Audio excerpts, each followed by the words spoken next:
shaping and safeguarding the beautiful lands they call home throughout Canada. Joining me today are Glenn Wheeler, the principal who is responsible for the audit, and Doreen Devine, the director who led the audit team. Many people living in First Nations communities do not have access to housing that is safe and in good condition. Overall, we found that Indigenous Services Canada and the Canada Mortgage and Housing Corporation made little progress in supporting First Nations to improve housing conditions in their communities. Indigenous Services Canada and the Canada Mortgage and Housing Corporation are responsible for working with First Nations to meet their housing needs by 2030. Although $4 billion was spent over the past 5 years to build new homes, repair existing ones, and increase First Nations capacity to manage housing, we found that in 2023, 80% of needs were still not met. The percentage of homes that need major repairs or replacement remains largely unchanged, despite the spending that has gone into building and repairing homes.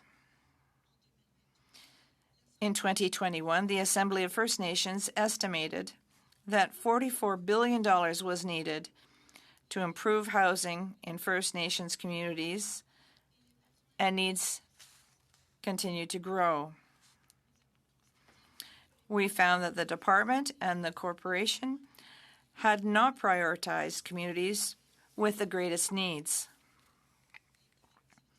First Nations communities with the poorest housing conditions received less funding than communities of the same size with better housing conditions.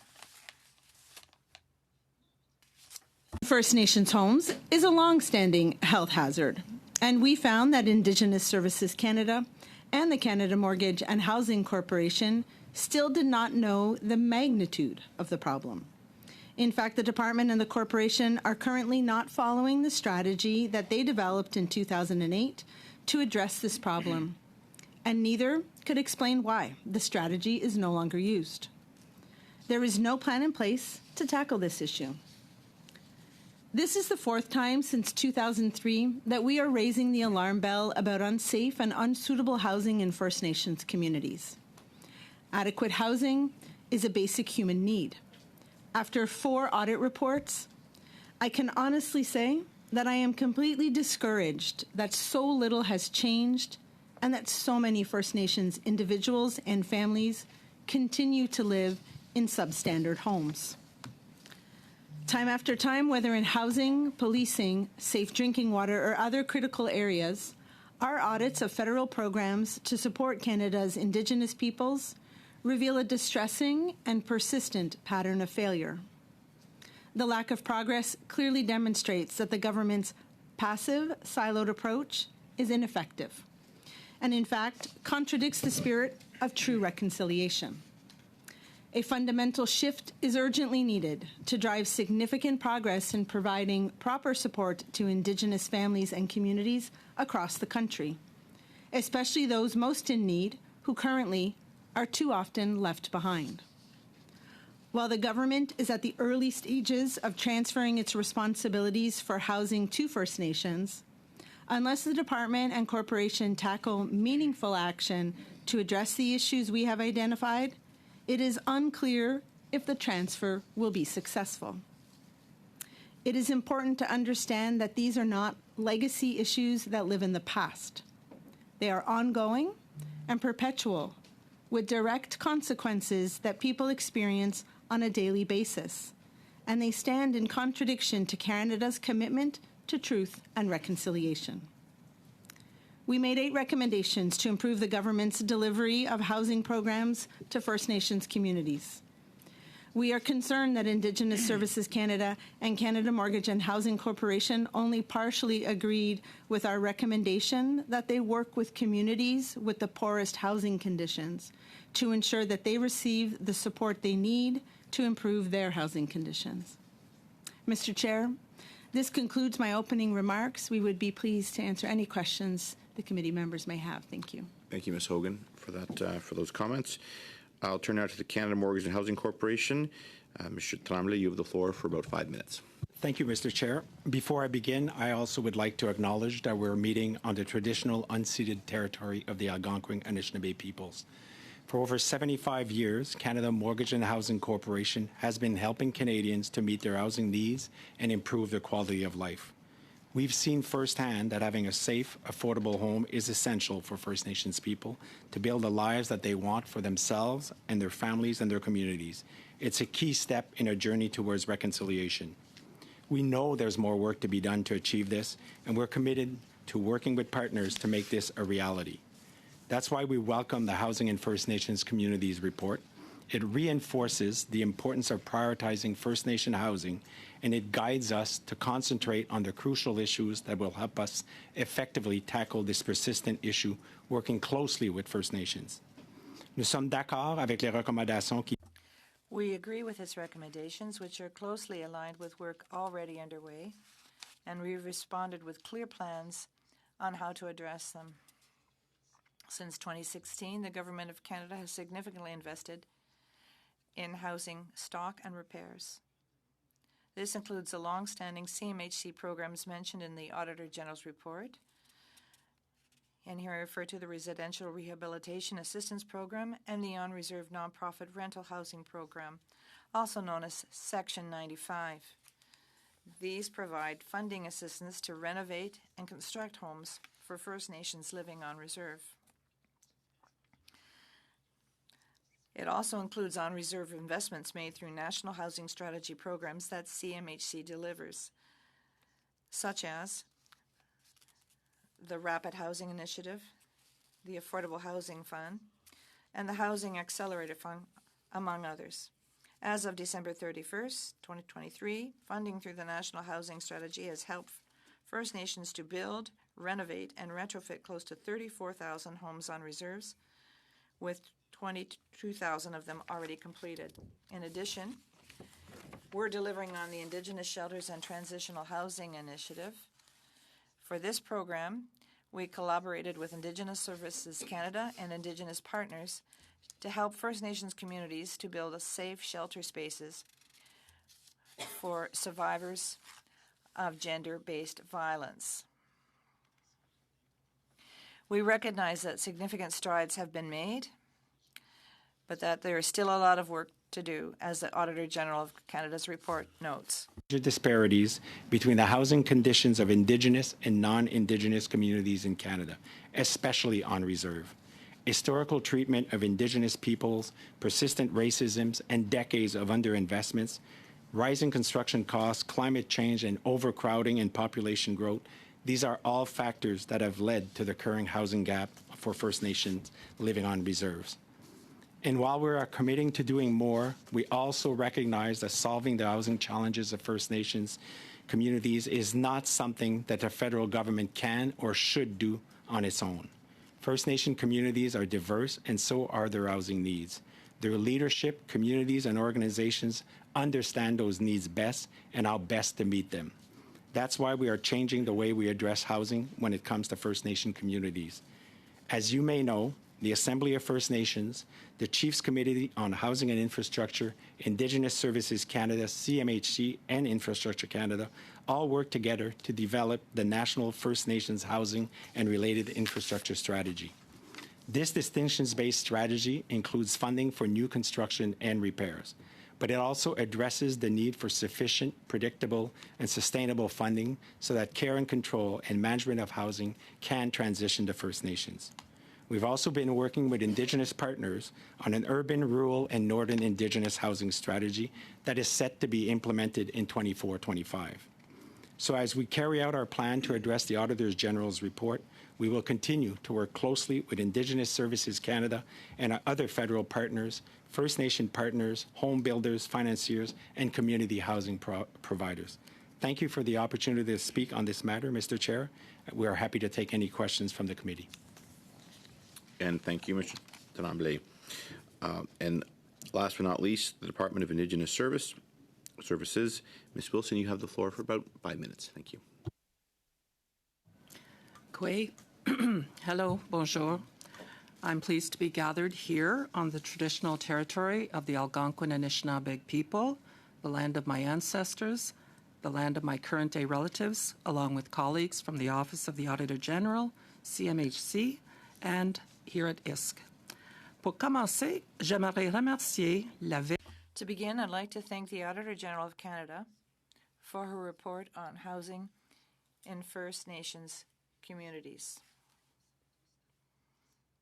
We all agree that safe and suitable housing is foundational to ensuring First Nations are able to thrive, and we are currently working to address and implement the recommendations that were made in the spirit of true partnership and self-determination that First Nations people want.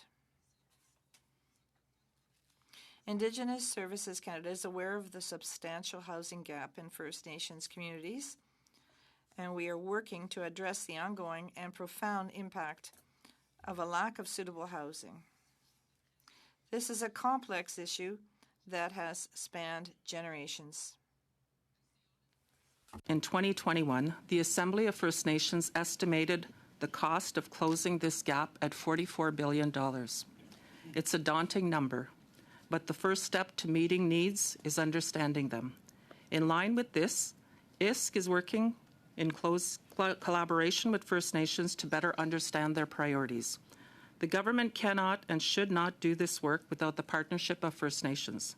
With the UN Declaration on the Rights of Indigenous Peoples Act, we committed to not repeating the wrongs of the past, to not dictating what should be done in First Nation communities, but rather to listen and to support their leadership in advancing the vision and priorities they set for themselves. Since 2016, almost $4 billion has been committed through our department. And with this funding and additional funding from CMHC, First Nations are incrementally building and renovating nearly 34,000 homes. But we know there's still more work to be done. My colleague mentioned la stratégie nationale sur le logement et les infrastructures connexes des premières. My colleague referred to the various programs. From rights holders from coast to coast to coast, who told us that a flexible funding model was a priority. This strategy serves as the foundation of ISC's housing policy and has shaped how we support rights holders and self-determination. Currently, we have a housing program that is not prescriptive. Communities can use funds to build homes, renovate spaces, clear mold, service lots, and create new subdivisions as they see fit. Communities choose what their priorities are and how to spend funding in the ways that work best for them. This is a key step toward our goal of transferring housing and infrastructure services. Transfers like a recently signed framework agreement signed with the Confederacy of Mainland Mi'kmaqs, CMM. Once the transfer is complete, participating communities in partnership with the CMM will assume control of the design, management, provision, and delivery of all housing and infrastructure programs and services currently under ISC's Capital, Facility, and Management Program. These are markers of progress in the path to reconciliation. Partnerships like these are now helping us map a clear path forward to support the transfer of care and control of housing to where it belongs, with First Nation governments. To close, I'd like to note that my department will work with First Nations on these recommendations from the Auditor General's report, and we have already started to work to address them with our partners and will start through our preliminary action plan. We are calling it preliminary because of the importance we place on working with First Nations. We intend to co-develop a final action plan with them, especially the Assembly of First Nations. This work will be embedded in our broader multi-year planning exercises with them. Service aux Autochtones Canada continuera à soutenir. ISC will continue supporting the First Nations as they undertake the complex and intergenerational work of building homes that meet the needs of their growing communities. To take your questions, Miigwech. Thank you very much. We'll turn first to our first round of questions, which will be 4 members each with a 6-minute slot. Mr. McCauley, good to see you back. You have the floor for 6 minutes, please. Thanks, Chair. A.G. Hogan, thank you for another depressing and dismal report. I'm going to start. I want by quoting the AG's opening comments from the Emergency Services Report, which was equally as dismal. She stated, Sheila Fraser, former AG, summed up her impression of Indigenous Services Department's actions after 10 years of audits as unacceptable. Keep in mind, this is 2011. She continues, 5 years later, which is 15 years after the original audit, Michael Ferguson, Auditor General at the time, used the words beyond unacceptable. AG Hogan herself then continues, we're now into decades of audits of programs and commitments that have repeatedly failed to serve Indigenous people. Now onto this report, I quote the AG, this is the fourth time we have raised concerns about housing. And 20 years later, many of these concerns persist. Indigenous Services and CMHC have made little progress to improving First Nations housing conditions. Now, I asked this question when you were here with us, Ms. Wilson, for the emergency services disgrace, I will use those words, is why should we not be calling for the termination of yourself and all the other executive from your department? Repeated failures, all we hear back is there's much more to do. So First Nation housing shortages and overcrowding have been widely publicized for many years. Do you take any accountability for this? We take responsibility for this program. Do you take any accountability or responsibility for this? I take responsibility for this, yes. Let me ask you, I'm looking at your departmental results from last year. And to quote from the government site, departmental results inform parliamentarians and Canadians of the results achieved by government organizations for Canadians. Your department achieved 16.9% of your targets. And yet 94% of your executives, I assume yourself, received an average of $18,000 in bonuses for achieving less than 17%, and 2 disastrous audits. Now I'm looking at your DRR's results. Percentage of First Nations housing that is adequate as assessed and reported annually by First Nations. You set a target of 75%, achieved, unspecified. The date to achieve that unspecified goal was March of last year, so no target set. Under self-determined services, percentage of First Nation housing that is adequate as assessed and reported by First Nations. Target to be determined, so no target set. Actually achieved, unspecified. Date to achieve the unspecified, untargeted number, unspecified. Under the housing program, percentage of First Nation housing that is adequate as assessed and reported annually by First Nations. A target of 75%. What did we actually achieve? From your own department, reported through Treasury Board, unspecified. And at least you set a date of March 23rd to achieve your unspecified results. Now these are from your department's own targets set in your departmental plans, which I will read to you. Departmental plans describe the priorities, strategic outcomes, programs, expected results, and associated resources requirements. So you come to this committee, present estimates, justifying the money that you're looking for based on these targets, and yet you've set no targets, and you can't even measure the targets that you haven't set.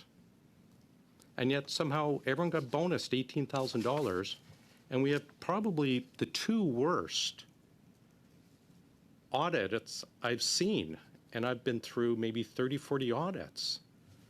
How do you sit here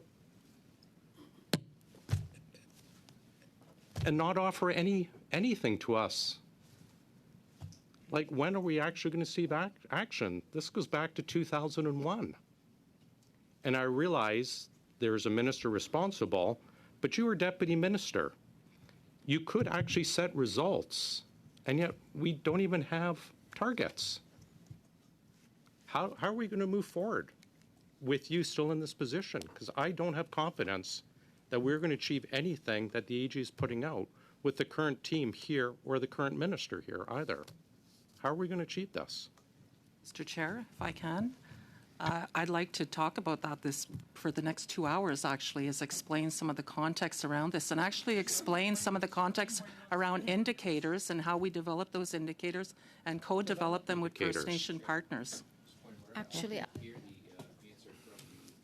Well, So I get that the fact that there's a question that's being asked, but I can't hear a word from those because the person who's asking the question keeps talking over the witness. thank you.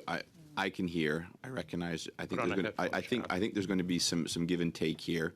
It's not got to the point where it's unruly unruly yet. I will ask Mr. McCauley to. You have a series. Do you want the floor back, or I do you will want take the floor back. It is my time. You are going to take the floor. Just. Okay, hold on. So having said that, I do expect it's going to be somewhat. There's going to be a bit of back and forth today. So I would, members, of course, it is your time. You can use all that time. But if you do pose questions, if you're able to allow some time for responses, of course you will want to police that they are not answers that take too much of your time. I do appreciate that as well, Mr. McCauley. You've got 50 seconds. 50 seconds left. Justify to Canadians this committee how 94% of the executives of your department receive bonuses, despite achieving 17%. And tell us, how is it you have a departmental plan going forward without targets set or dates set on how you're going to achieve it, and you don't even know what you've achieved for the past year? So if I can talk about executive bonuses, departmental plans set out broad, high-level program targets, and individual employees use specific criteria to provide individual commitments and key commitments. So to draw a parallel between a broad departmental target not being met and an executive bonus just doesn't actually apply to the Treasury Board policy of how bonuses are provided. It doesn't. So I follow those policies of the employer, and others may have views about those policies. Thank you. That is your time. Turning now to Ms. Yip, you have the floor for 6 minutes, please. I'd like to thank the Auditor General and her team for this very thorough work on this audit, and it is very tragic that it is the fourth time since 2003 that your office has raised these same issues, and it's no longer enough to accept recommendations, but we need to see real action and accountability take place.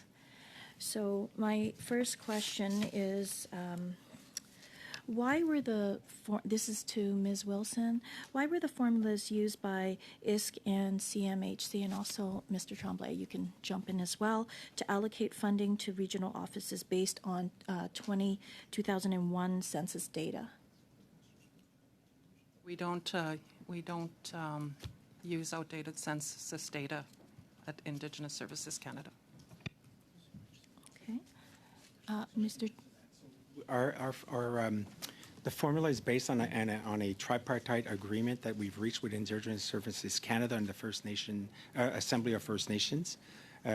We have not changed the formula over the years, but having said that, I will say that we are not going to unilaterally change that. You've seen we've agreed in the report that we will look and work with our partners to come up with a new formula, but we will not, in the spirit of reconciliation, unilaterally change the formula, so we will be working with our partners on that.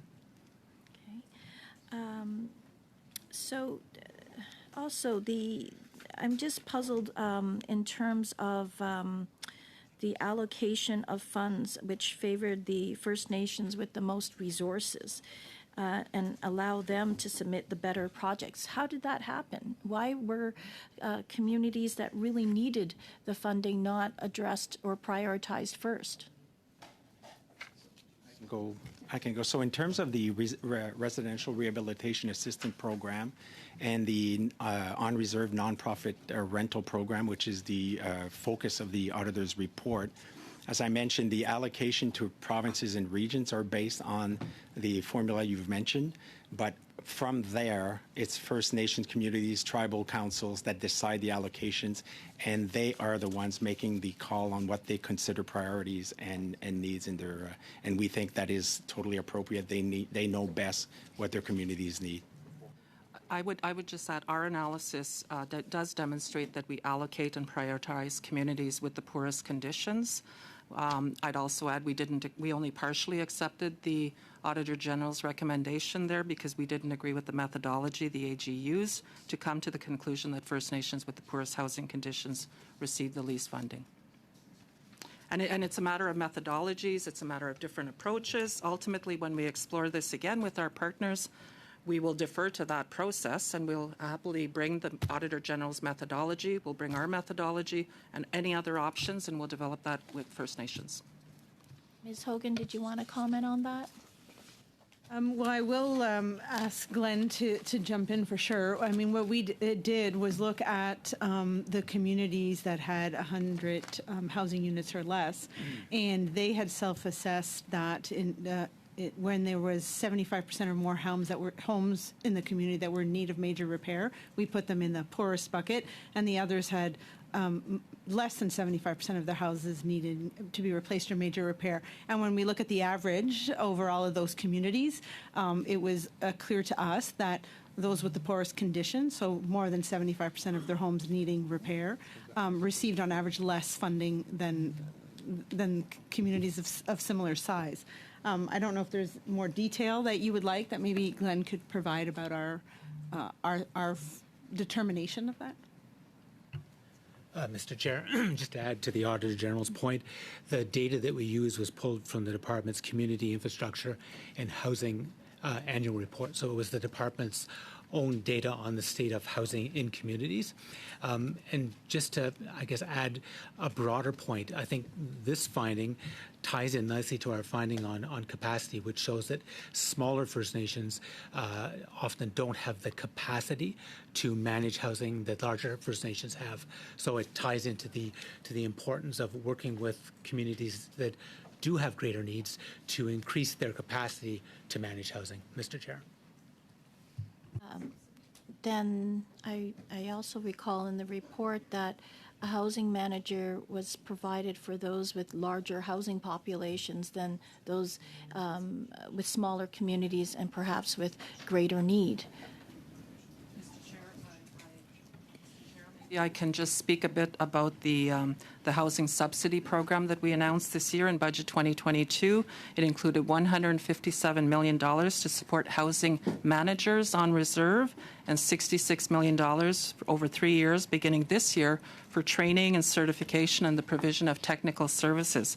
So I'm quite certain those First Nation housing managers will be trained and supported to fill out applications, reports as one of the functions of their jobs, and we're optimistic you'll see progress on that as it pertains to capacity and applications and so on for those with lower capacity. There are differentiated levels of capacity for sure in communities, and we see this as one way to address it. Well, on that note, there's been a notable shift between the approach this government has taken compared to previous governments when it comes to programs and services for Indigenous peoples, and one more focused on self-determination. Can you give us a sense of how its approach to housing investments and programming has changed since 2015, and what are the next steps to further self-determination? Thank you for the question. I would probably point to partnership as a response to that question.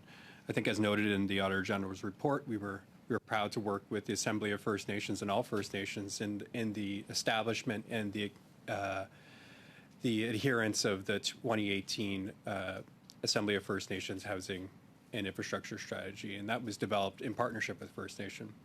As to was the application and the formula for the aforementioned housing management subsidy, that was done in partnership. And I think, as Deputy Wilson mentioned in her opening remarks, ultimately the management of housing affairs is the purview and is the right of First Nations, and we are proud supporters of First Nations in those self-determined affairs and an investor in those affairs. And last year, the fiscal year that just ended just a few days ago, was the most ever that this department spent in infrastructure. And we are on track to spend more this year. Absolutely, the need is great. And absolutely, we have work to do. And we thank the Auditor General for her report. However, I would say that the most significant change that we've seen from 2015 is one of partnership, and one of ensuring that the self-determined goals of First Nations is led by First Nations themselves. Thank you for the question. Thank you very much. That is the time. Suivant, c'est Madame Sinclair Desgagnés. So now we'll turn to Ms.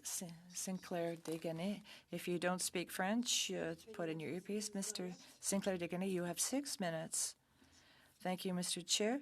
Welcome to all witnesses. Thank you, Madam Auditor General, for a very instructive report.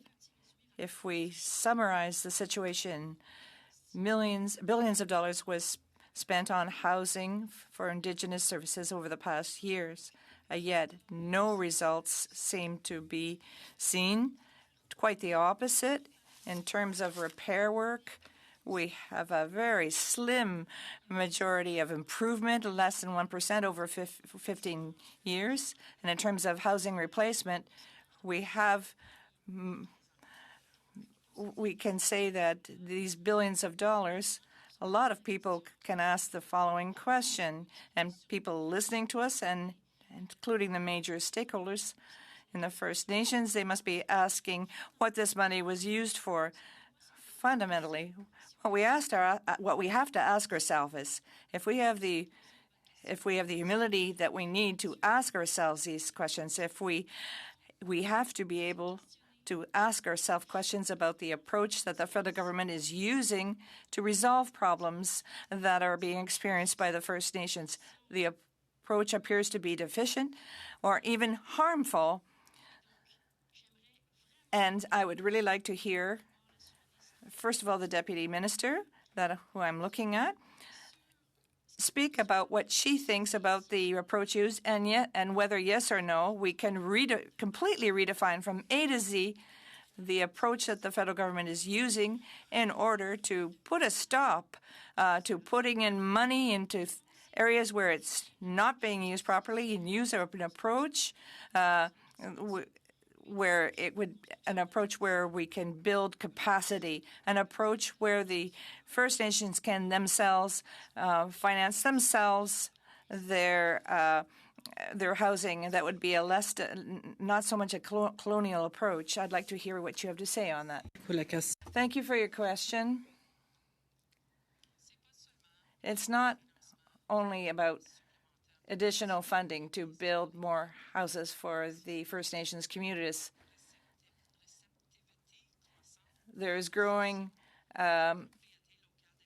adherence to the need for property ownership, and for more and more people who are living unreserved can pay for the cost of a house now with funding, or at least part of the cost of the house. And yes, there are citizens in the First Nations that need social housing, as in the rest of the country, because they don't have a sufficient income to become a property owner.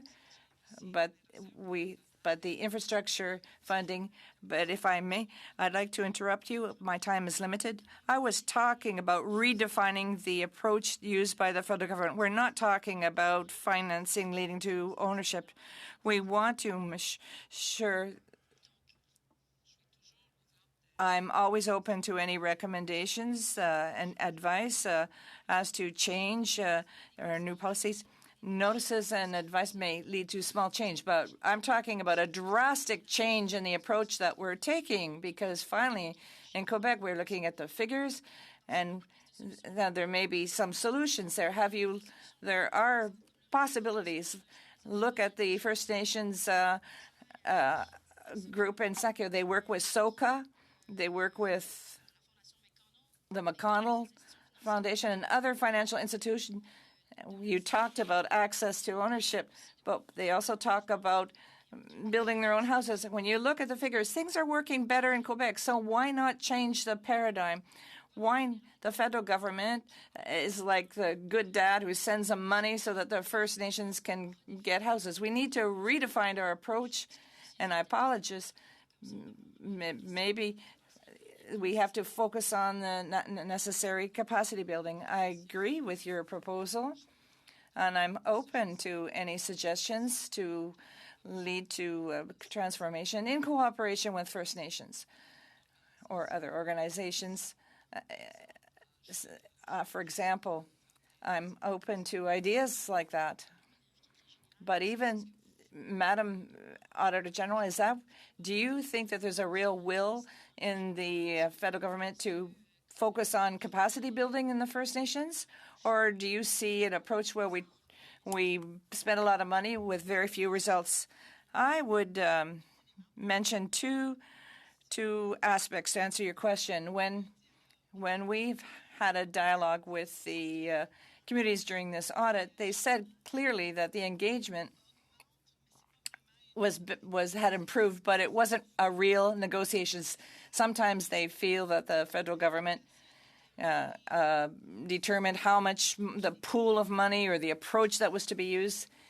The communities found that the approach whereby they had to make an application for a specific program very difficult. They didn't have I think that would be the first aspect of my answer. Secondly, the policies and practices of the government with respect to reconciliation, engagements with respect to the agenda of First Nations. So if the policies and practices don't change, it's very difficult to say, okay, we're going to deal with these new obligations. That's why we need to take a different approach instead of simply saying, okay, we have the programs, tell us what your demands are, send us an application. I think we need a different approach. Thank you very much. For 6 minutes, please. Thank you very much, Mr. Chair. And as many members of the team who's present here today, you know I'm disappointed for the better part of my time in Parliament with what I have noticed to be a very real and very serious level of neglect for First Nations, Métis, and Inuit people. And to be very frank, I'm horrified and disgusted with some of the answers presented today. To use Indigenous people's very valid and legitimate right to self-determination as an excuse to not update a funding formula, for example, something as basic as that, you wouldn't imagine a First Nation out there that would oppose such an update. What First Nations out there would oppose the updating of a formula that would give them more money for the critical needs they have? That excuse, Mr. Tremblay, sorry, I cannot accept that a government would act that way. That is one of the most nefarious and deceitful things a bureaucracy could do to hurt a population, is to simply suggest that a trilateral discussion was made and it requires the consent of all parties in order to update a funding formula. My goodness, that is structural racism. When we speak about structural racism, that's how it looks. When communities where I'm from in Alberta are so dramatically underfunded that they'd only receive $19 million for housing, well, the Auditor General points out very rightly that if the formula was simply updated, if someone just took a look and said, you know what, there is an emergency of housing on First Nations communities. We all acknowledge that this is a tool, an easy tool we can use. Not even the low-bearing fruit were options for CMHC or for Indigenous Services Canada. So I'm heartbroken. I'm absolutely heartbroken by this tragedy that continues to unfold in Canada, where First Nations have to continuously be blamed for their own housing needs. That's what I've reviewed the departmental plan submitted to this committee in relation to this study, and it simply suggests that, well, the United Nations Declaration on the Rights of Indigenous People suggests that these people have the right to self-determination. That right to self-determination right now is being abused in order to justify the material losses of First Nations, Métis, Inuit people. That's simply unacceptable. And I know we're going to, in the end of this committee meeting, just like I said the last committee meeting, you're all going to go back. It's going to be business as usual, and the AFN will continue to raise the alarm. You spoke about self-determination. I want to thank the Steering Committee on Technical Services for Treaty 6, for Treaty 7, and Treaty 8 in the Alberta region, who've asked me to plead in some ways and demand answers and accountability for these really basic levels of extreme racism, I believe. The minister was mandated to develop a strategy to close the infrastructure gap by 2030. I believe you mentioned that report in 2018 to suggest that it was co-developed, and I accept that point. What I understand, however, is 2030 is only 6 years away. These nations, and part of the Treaty 6, Treaty 7, Treaty 8, want to know how is Canada intending to fund the closing of the gap that exists, and by 2030. They want to know how. They have no confidence in their ability to work with the government to get these things done. The AG herself said it's impossible, nearly impossible, to close the gap by 2030. In addition to that, by 2040, the AFN tells me that that number has increased. They've cited that by 2040, that gap will actually increase to $527.9 billion. This comes from the very same people you cited as being your co-development partners. Shameful. That's unbelievable that you would attempt to mislead this committee about the true intentions of the partners that you have. They did not. A good partner would not have done to them what they have experienced. The funding formula, Mr. Tremblay, we'll start there. How can you justify not updating the formula when you know that the Honour of the Crown disposes the government to act in the utmost good faith to their partners? So, Mr. Chair, again, as I said, the agreement is with the Assembly of First Nations and Indigenous Services Canada and CMHC. I will point out that there is just a set amount of funding as well. So if the formula is changed, there will be winners and losers, and so the set dollars is still the same. And again, we are committed to continue the work, and as we said, will you update the formula?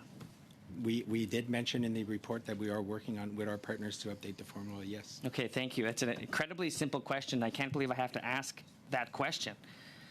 Now, Mr. Chair, how much time do I have remaining? 40 seconds.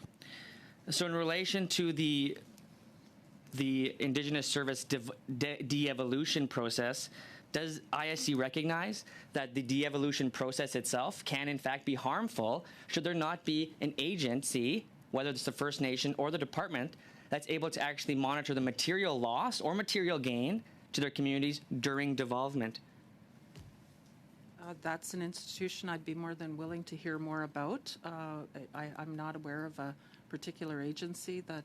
But your agency is set to devolve. You're talking about ISC devolving and transferring. Yeah, and there's a loss of material wealth during that process. How do you explain that? There's a loss of material. I'm sorry, I don't understand the question. Go ahead, Mr. Ajay, you can ask it again. I'll ask it. They're losing money because they've been asked to sign agreements that look at de-evolution, and they have lost the opportunity to have ISC, formerly INAC, continue to monitor their lost houses. Okay. So, you know what I'm saying? There's a Yes, gap there. yeah. That's why the gap's growing. It's because devolvement. I get your question now, but I think we'll need more time to respond to it. Of course. Do you have a response?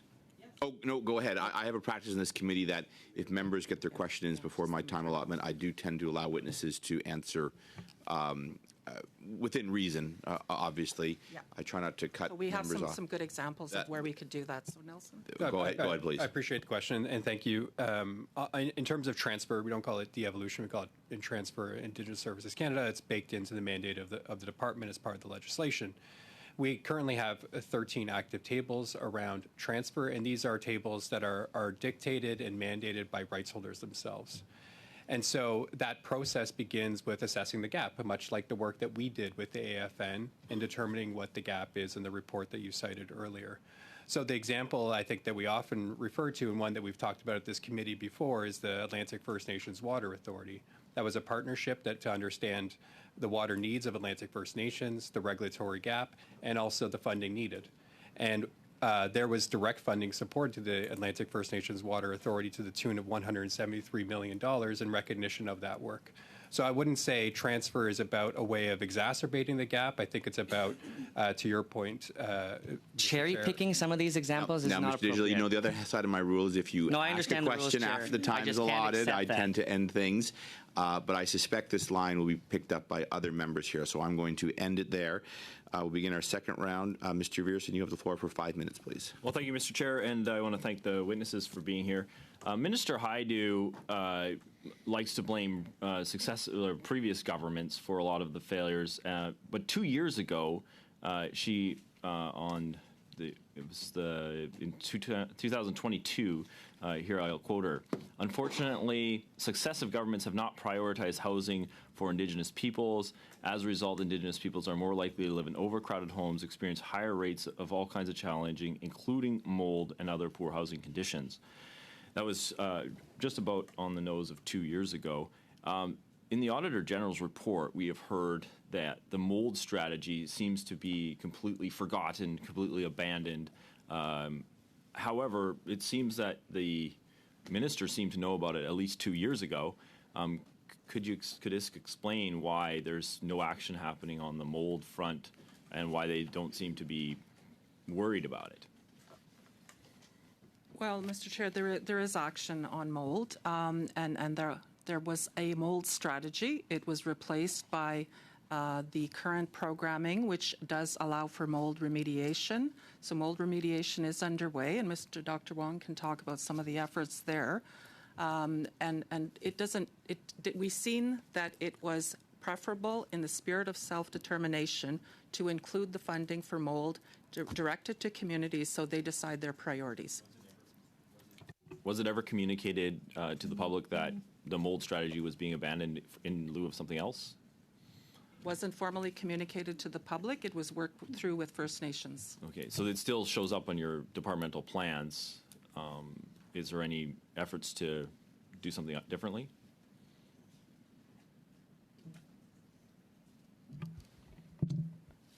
Thank you for the question, Mr. Chair. I will make my remarks first and then turn over, to Nelson Barbosa, my colleague, who's responsible for housing funding, including repairs and remediation for mold.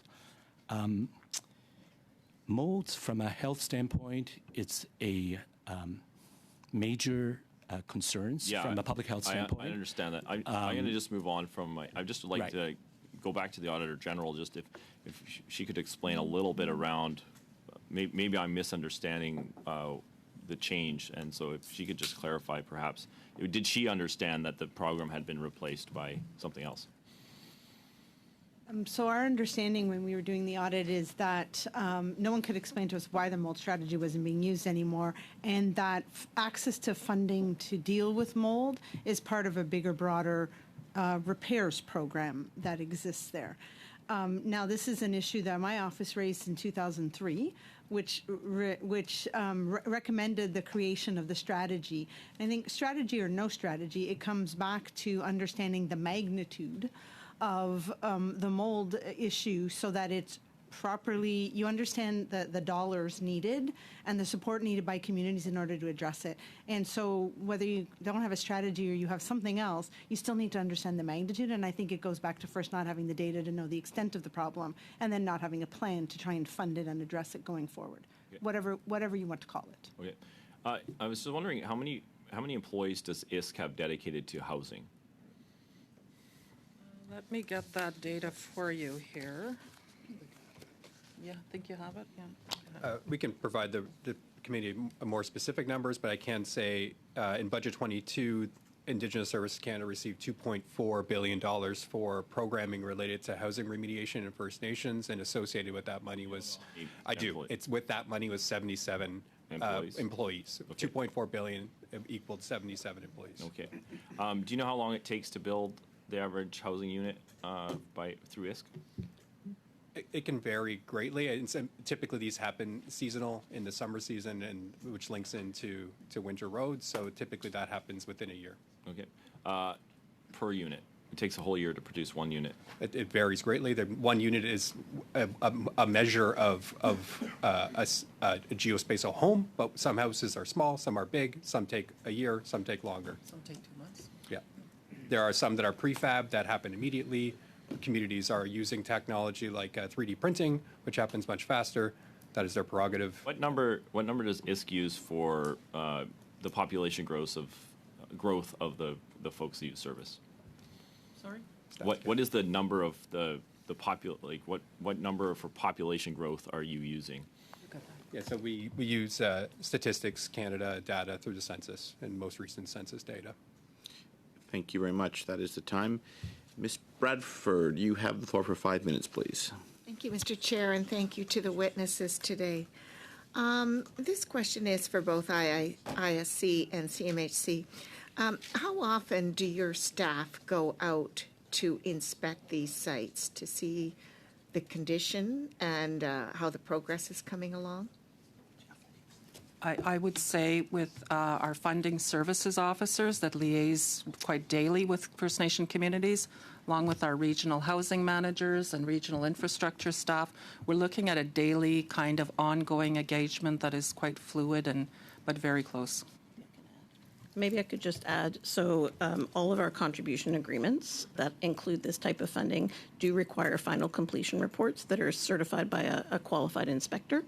And so we've been working with the First Nations National Building Officers Association to build that capacity as well as to do training and those sorts of things. Thanks. So the AG's report identified that there was limited assurance of compliance with building code standards, that they lack the necessary supporting documentation, and that CMHC did not require proof of building code compliance for housing repair programs. Why would that be?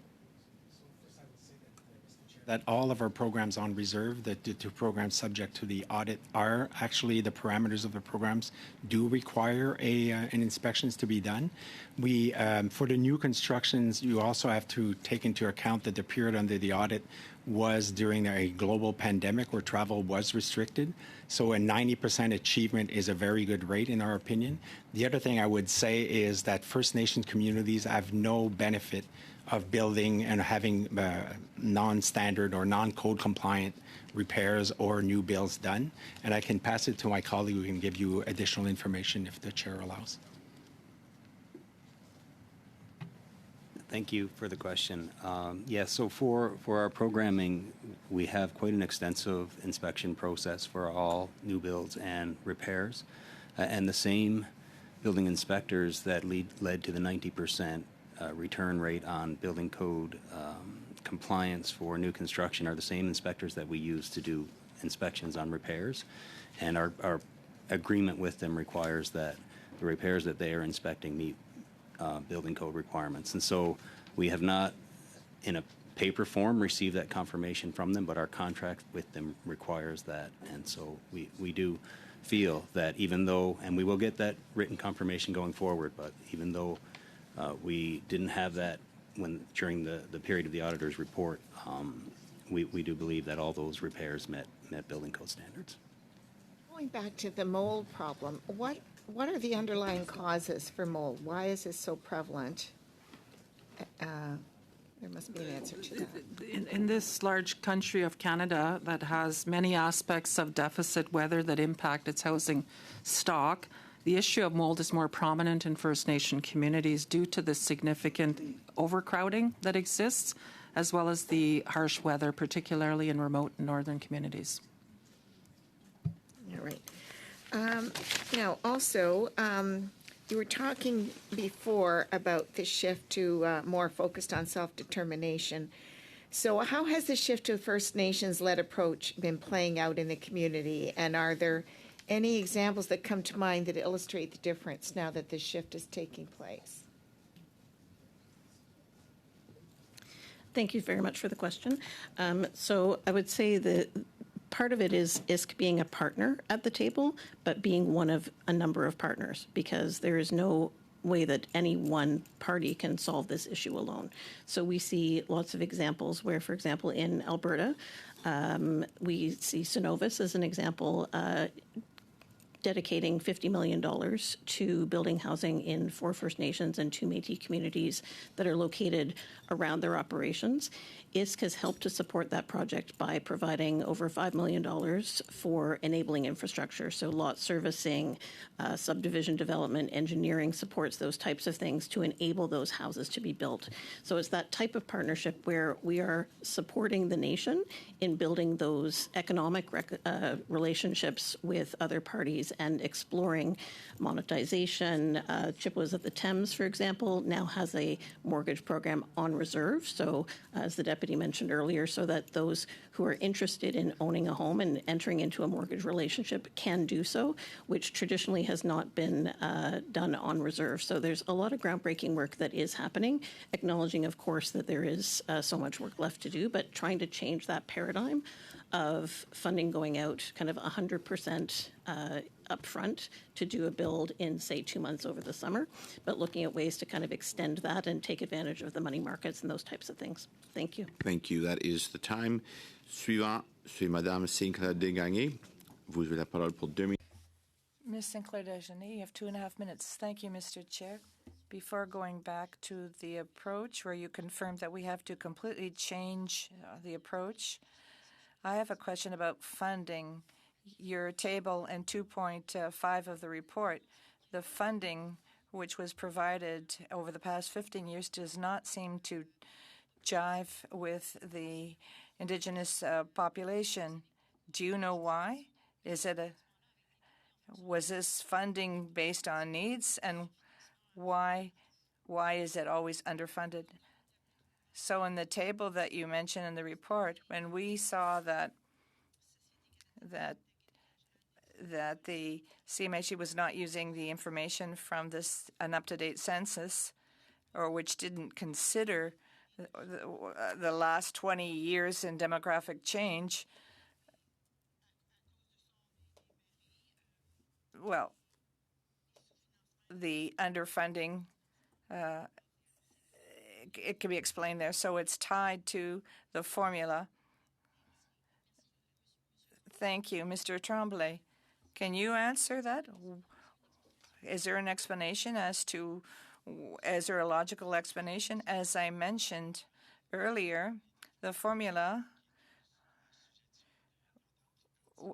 is part of a tripartite agreement with First Nations, ISK, and CMHC. In our answer to the AG's report, we mentioned that we are going to work on changing this formula, and we will not do this unilaterally. Going back to the change in approach that's required, I'd like to hear Ms. Wilson. The AG said that we need to change our approach. It has to be a drastic change. Ms. Wilson, you have been in your position for a long time. You don't have any elections that you have to worry about, so you could think long term. So it's up to you to think about the changes that are required, total changes that are required. Thank you. That I've been in the position, but certainly appreciate the question. Et comme j'ai dit, je suis très ouverte des And as I said, I'm very open to change. I'm a real admirer of Chef Lance Hamiman and from Abscan, I believe. It's an initiative to give loans to people on reserves. For example, me, I'm now able. I have the means to buy my own house. And there are people who live on the reserves who have the means required to take out a mortgage. Explore is home ownership on reserve by First Nations people. I can afford a home, but I don't have the right financing tools. So financing tools is a hope. Not everyone agrees with that. Il y a certaines qui n'est pas. Some people don't have the same opinion, but that's my opinion. Thank you. Suivant, up next, Mr. Desjardins, you have the floor for 2.5 minutes, please. Thank you, Mr. Chair. I'll begin with a quote. They're asking us to take on liabilities that they create by chronic underfunding and leaving infrastructure on reserve to rot. And now they want us to take over with no commitments for ongoing operations and maintenance. I'm sure you could probably guess who said that. Many would wonder, of course, which First Nations. Almost any of them could make a very similar statement, I'm certain. But this comes from, again, the Treaty 6, Treaty 7, and Treaty 8, who you've cited as being a